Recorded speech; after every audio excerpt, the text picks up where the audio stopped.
BNPB Pusat berkoordinasi dengan BPBD Jawa Tengah dan BPBD Kabupaten Kendal melaksanakan pemadaman api menggunakan heli di TPA Darupono Baru. Terbakarnya tempat pemrosesan akhir TPA Darupono Baru disebabkan oleh api dari lahan milik perhutani yang terbakar beberapa hari yang lalu. Hingga kini masih penuh dengan asap tebal dan belum bisa dipadamkan. Padahal, upaya pemadaman sudah dilakukan secara maksimal, hingga menerjunkan puluhan mobil pemadam kebakaran dengan melibatkan beberapa instansi terkait. Namun hasilnya sungguh di luar dugaan. Api justru terus membesar dan membakar tumpukan sampah yang lain. Kejadian tersebut membuat perhatian BNPB Pusat. Bekerja sama dengan BPBD Jawa Tengah juga BPBD Kabupaten Kendal dan instansi terkait lainnya mencoba memadamkan api melalui heli yang memanfaatkan sumber air dari Sungai Blorong. Ali Sutario STMA Kepala Pelaksana BPBD Kabupaten Kendal menjelaskan, adanya instruksi dari BNPB Pusat untuk berkoordinasi dengan BPBD Provinsi Jawa Tengah dan BPBD Kabupaten Kendal untuk segera melakukan pemadaman di TPA Darupono Baru, agar kebakaran bisa segera teratasi dan tidak merembet kemana-mana, baik ke lahan milik perhutani maupun ke sampah yang baru, mengingat TPA Darupono yang juga berdekatan dengan hutan lindung. Kami ditelepon dari Kabid Kedaruratan Provinsi Jawa Tengah, yaitu BPBD Jawa Tengah, bahwa di Jawa Tengah masih ada pesawat BNPB dari pusat. Tadi makanya saya minta persetujuan Pak Sekda untuk penanganan TPA, apakah boleh untuk penanganan yang sampai saat ini masih banyak asap-asap yang mengepul dan juga bahkan ada api-api kecil yang merembet kemana-mana. Pak Sekda menyetujui, oke, baru kami terus calling dan kami datang ke BPBD Provinsi Jawa Tengah bahwa Kendal untuk TPA Darupono siap untuk memadamkan api yang ada di Darupono. Ada berapa pesawat ini, Pak? Sementara pesawat satu.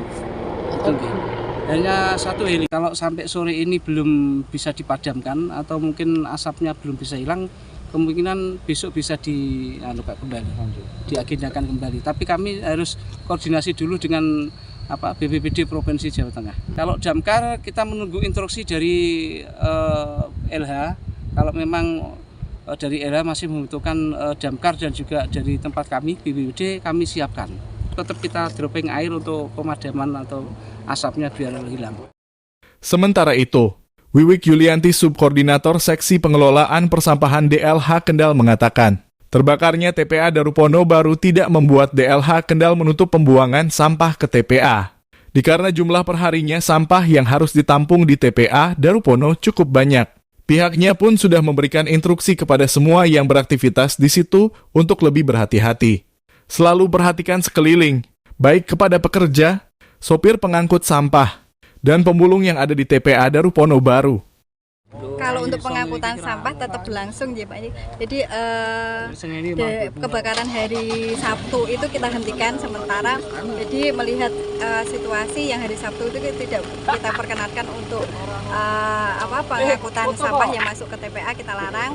Terus kemudian kita melihat yang hari Minggu tinggal istilahnya apinya tidak terlalu besar dan kita melihat kalau seumpamanya TPA ditutup tidak kita hentikan untuk penimbunannya, otomatis akan menimbulkan masalah baru. Sampahnya akan dibuang di mana? Kan akhirnya kita ada kebijakan untuk tetap membuka TPA ini. Kalau satu hari rata-rata hampir 180 ton sampah yang masuk ke TPA. Untuk para pemulung itu Bu, kira-kira ada himbauan apa mungkin dari LH sendiri pasca kebakaran ini? Yang penting kita sudah memperingatkan kepada mereka untuk menghindari dari titik-titik api yang potensi untuk istilahnya timbul api baru gitu. Nah, jadi mereka hanya mengambil untuk sampah-sampah yang baru. Jadi dari truk-truk sampah yang baru masuk itu yang mereka diperkenankan untuk mengambil rongsor-rongsornya. Tak hanya itu, kekhawatiran pun sempat dirasakan oleh Sukardi, salah seorang pemulung di TPA Darupono Baru, bahwa dirinya sebenarnya merasa takut dengan kondisi yang ada di TPA Darupono. Namun karena tuntutan ekonomi, dirinya tetap memberanikan diri mencari puing-puing botol bekas dan barang-barang yang bisa ia jual demi bisa bertahan hidup. Dirinya pun mengaku, pasca kebakaran terjadi dirinya sempat menunggu hingga tengah malam, memastikan barang yang ia kumpulkan selama berhari-hari tidak dilalap api. Jenengan di sini nggak takut ini Pak? Ya takut gimana ya kalau ya sungguhnya ya takut Mas ya berhubung gimana ekonomi Mas terus terang Mas. Yang penting hati-hati apa? Iya gitu. kemarin saya sampai dari pagi sampai jam 10 malam di sini jagain ini Mas. Dari Kendal, Novianto, Post News TV melaporkan.